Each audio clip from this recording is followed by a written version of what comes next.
Everyone, welcome back to my channel Raghav education anthropology UPSC.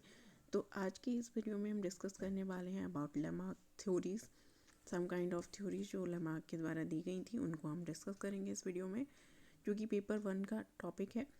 तो आज हम लेमार्क के बारे में पढ़ेंगे, लेमार्क कौन थे और उनकी जो थ्योरीज जो उनके द्वारा दी गई थी उनके बारे में इस वीडियो में डिस्कस करने जा रहे हैं।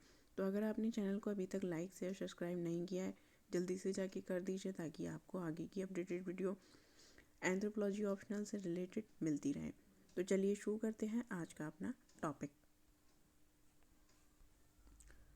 फाइन, तो सबसे पहले हम पढ़ने वाले हैं लेमार्क के बारे में कि लेमार्क कौन थे और उन्होंने कौन कौन सी थ्योरीज दी थी। Lamarckism was proposed by Jean Baptiste de Monet Lamarck. इनका पूरा नाम था मोनेट, यानी कि Jean Baptiste de Monet Lamarck, और इन्होंने ये थ्योरी जो दी थी वो दी थी 1744 से लेकर 1829 तक। This theory based on the principle that all physical changes occurring in individual during its life time has are inherited by its offering. इनका कहने का मतलब था, इस थ्योरी में इन्होंने बताया कि जो फिजिकल चेंजेस हैं बॉडी में, वो किसी भी तरीके से जो अकरिंग हो रहे हैं एक इंडिविजुअल में, वो लाइफ टाइम रहने वाले हैं। वो जनरेशन टू जनरेशन ऑफस्प्रिंग के थ्रू जो है वो बढ़ते रहते हैं आगे। For example, the development of an organ when used many time. तो डेवलपमेंट जो होता है बॉडी में एक ऑर्गन का, वो कई समय उसको यूज़ करने, यानी कि किसी भी ऑर्गन को अगर जो एनिमल है या फिर एक ह्यूमन है ज़्यादा यूज़ उसका कर रहा है, तो उसके बॉडी में कुछ डेवलपमेंट्स हो जाते हैं, अलग अलग तरीके के ऑर्गन डेवलप हो जाते हैं। This theory has been explain here. तो इन्होंने इस थ्योरी में इसके बारे में बताया। Fine, so now we are going to discuss about the theory of evolution. तो जो लेमार्क थे वो एक फ्रेंच एवोल्यूनिस्ट थे। इन्होंने एक्सप्लेन किया ऑर्गेनिक इवोल्यूशन को। इनकी एक बुक थी जो इन्होंने लिखी थी, उसका नाम था philosophic zoology. Theory suppose that changes in environment bring about bodily changes. तो इन्होंने जो थ्योरी दी थी वो सपोज करती है कि जो भी चेंजेस एक बॉडी में आ रहे हैं एनवायरनमेंट का, उसमें एक बड़ा रोल होता है, यानी कि बॉडी जो है वो एनवायरनमेंट के अकॉर्डिंग चेंज होती रहती है। And such changes are developed by use and handed over to next generation।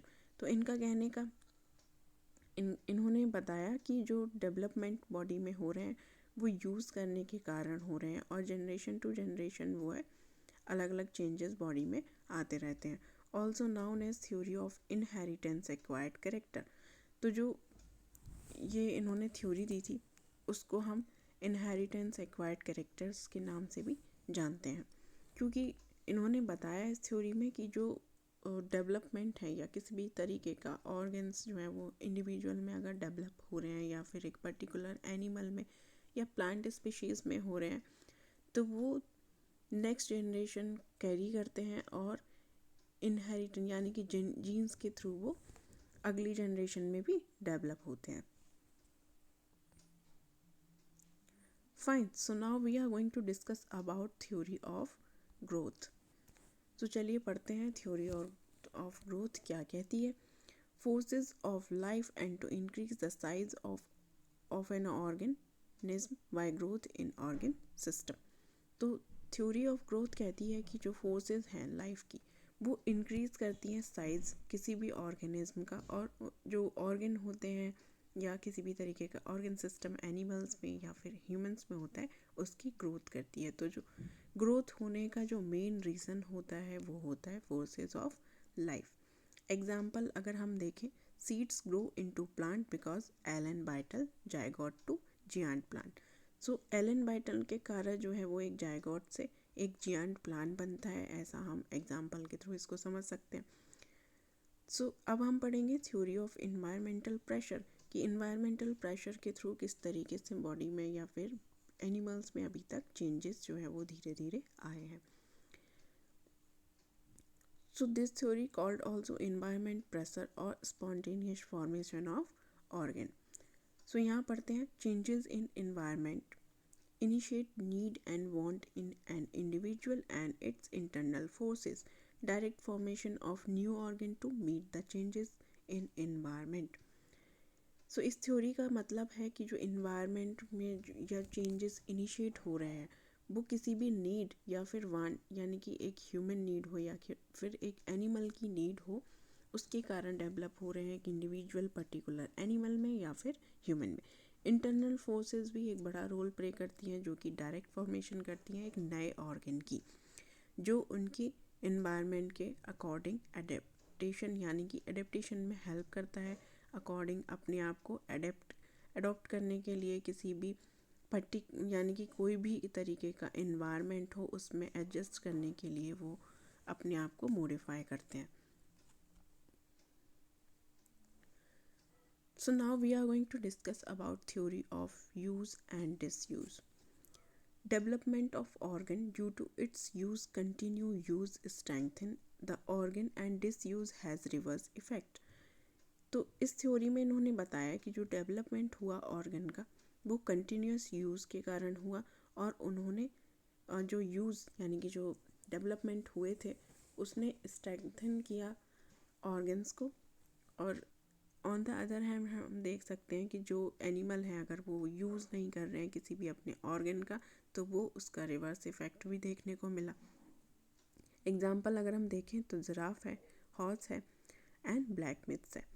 तो अगर हम जिराफ की बात करें, lengthening the neck of giraffe due to continuous use to reach leaf, यानी कि जिराफ जो है वो अपनी गर्दन को अगर हम देखें बार बार जो जिराफ की गर्दन है वो लंबी होती है काफ़ी, तो वो किस कारण हुई, वो धीरे धीरे जब जिराफ ने अपनी गर्दन को, जो पेड़ काफ़ी हद तक ऊंचे थे उन पे पहुंचने के लिए उनकी लीफ को फीड करने के लिए जब उन्होंने अपनी नेक का यूज़ किया तो इस कारण जो है उनकी जो नेक है वो काफ़ी लंबी होती चली गई।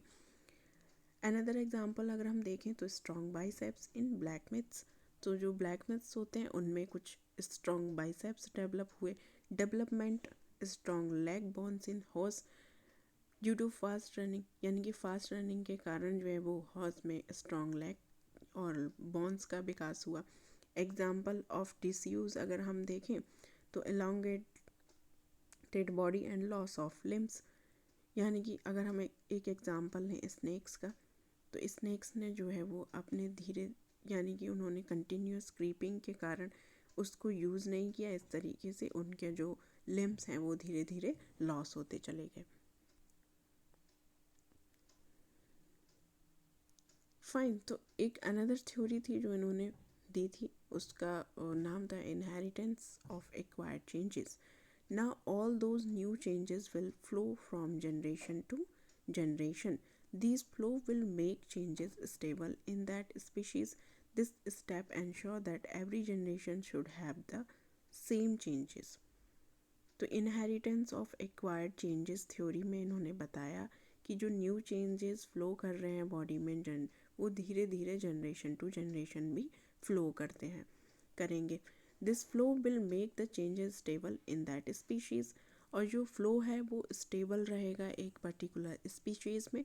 ये स्टेप जो है वो हर जनरेशन में इंश्योर करता है कि जो चेंजेस हैं वो सेम तरीके से होते रहेंगे। फाइन, तो यहाँ पे कुछ क्रिटिसिज्म भी थे जो कि लेमार्क के अगेंस्ट थे, जो इन्होंने थ्योरीज दी थी उसके अगेंस्ट कुछ एक्सपेरिमेंट किए गए और पाया गया कि इस तरीके से जो अदर थे लोग उन्होंने क्रिटिसाइज़ किया इनकी थ्योरी को। तो चलिए पढ़ते हैं उनके बारे में। फर्स्ट एक्सपेरिमेंट जो किया था वो रैट के साथ किया था, जो कि साइंटिस्ट ऑगस्ट बेट्समैन ने किया था। और इस एक्सपेरिमेंट में उन्होंने क्या किया था, rat dip rooted the theory of Lamarck. He experiment with bunch of rat, तो एक बंच इन्होंने लिया रैट का। He cut the down tail of rat left them to reproduce, यानी कि इन्होंने जो एक रैट था उसकी टेल को कट कर दिया था और रिप्रोड्यूस होने के लिए उसे छोड़ दिया था। Again in the next generation he cut down the tail of rat then left to reproduce, और अगली जनरेशन जब उस रैट की हुई तो इन्होंने सेम चीज़ फॉलो की।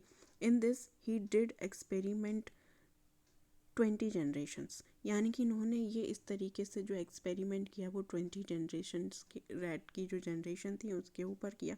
But neither one rat took birth without a tail. और इन्होंने धीरे धीरे जब इन्होंने एक्सपेरिमेंट किया कि 20 जनरेशन्स पे इन्होंने कंटिन्यू उनकी टेल को ये कट करते गए, तो लास्ट में एट द एंड इन्होंने पाया कि जो नेक्स्ट जनरेशन धीरे धीरे हो रही है उसमें किसी भी जो रेट यानी कि वन हो रहे हैं वो विदाउट टेल के नहीं हो रहे हैं। Not did rat requisite tail size, और उनकी जो टेल साइज है उसमें भी कोई किसी तरीके का चेंजेस नहीं आ रहा है, वो रिड्यूस भी नहीं हो रही है। In this way Westman prove that rat had not any. तो इन्होंने इस तरीके से ये बताया कि जो चेंजेस हैं वो धीरे धीरे डेवलप नहीं हो रहे हैं, और इन्होंने क्रिटिसाइज़ किया लेमार्क की थ्योरी को। एक अनदर एक्सपेरिमेंट था जो कि ड्रोसोफिला फ्लाइज के ऊपर किया गया था।